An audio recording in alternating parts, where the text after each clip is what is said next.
Welcome back to Houston Live. KPRC2 has teamed up with the Galveston Bay Estuary Program to spotlight efforts to protect our bays, bayous, and estuaries for future generations. Today, we're highlighting a movement. It's called Plastic Free July, and it's dedicated to reducing waste that affects our environment and wildlife. Here with the details on how you can make an impact are Celeste Silling, who is the Education Director of the Gulf Coast Bird Observatory, and joining her is Liz Virgil, an Education Specialist with the American Bird Conservancy Texas Coastal. Ladies, thank you so much for joining us in Studio B today. Yeah, thank you so much for having us. We're so excited. Okay, I'm excited to have y'all here too because, you know, we are in Houston, we're a city, but we need to appreciate our environment and all the beauty that comes along with it. And we really, you know, it's a collective effort. So let's start with Splash, because Splash is stopping plastics and litter along shorelines. But let's talk about this partnership and what you guys are doing this month. Yeah, so Splash started in 2020. It's a partner program between Gulf Coast Bird Observatory and American Bird Conservancy and Black Cat GIS. And our mission and our passion is to create a cleaner environment for birds and other wildlife in the Houston-Galveston area. Yeah, why is it so important that we all kind of contribute to this? Because it's not a one-person job. It's kind of like, hey guys, we should all be more, I guess, observant of what we're using, aware of what we're doing. Yeah, exactly. It's a team effort and everybody's contribution matters. What we see at a lot of our beach and bayou and wetland cleanups are things like little coffee mugs, little styrofoam containers, and these are things that just average people have lost track of or littered or, you know, just lost accidentally. So making an individual effort to limit your plastic waste is really important. We're looking at some videos and pictures of things you guys have found along our estuaries and bays. These are cleanups. What do you find on cleanup day? Because it seems like people are pretty happy to be picking up trash and helping out. Yeah, so it is really fun. We do a lot of public cleanups, but we also do a lot of field trips, and we get to see the reactions of the kids.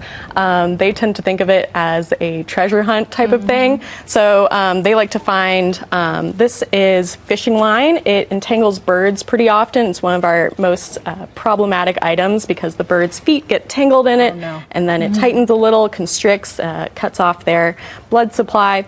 And so this is a really important item to remove during our cleanups. We also find pieces of trash that have been munched upon. This is something, it's a bottle that has sea turtle bites on it. Wow. You can see kind of where the turtle's two jaws came in and bit it.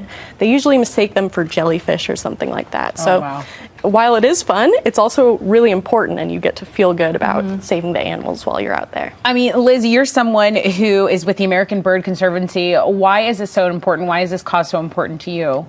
Well, I think what I've seen like firsthand, and you know what we've seen for decades, is just that this stuff it's killing our wildlife.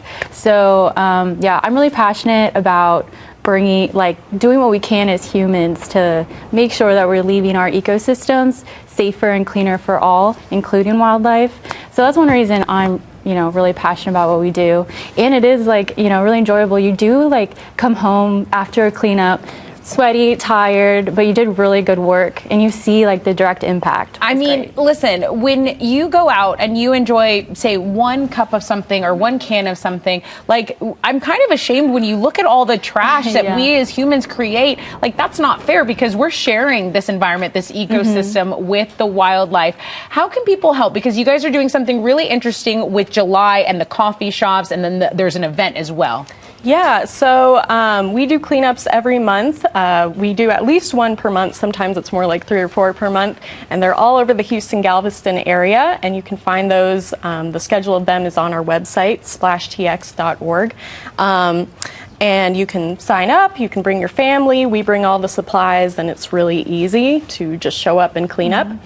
And then in July, another way you can participate is by looking at our website at all the local coffee shops participating in our coffee cup challenge. Yeah, so our Coffee Cup Challenge invites you to bring a reusable cup to any of our participating stores. We have 7 local coffee shops working with us from Galveston and Surfside. So if you bring in a reusable cup, you'll get a stamp card and stamp. So every time you use that to make a beverage purchase, you will get a stamp. And then after finishing the challenge, you can earn this awesome ceramic splash theme mug. That is beautiful. Yeah, it's so sick. Celeste designed it. Absolutely beautiful.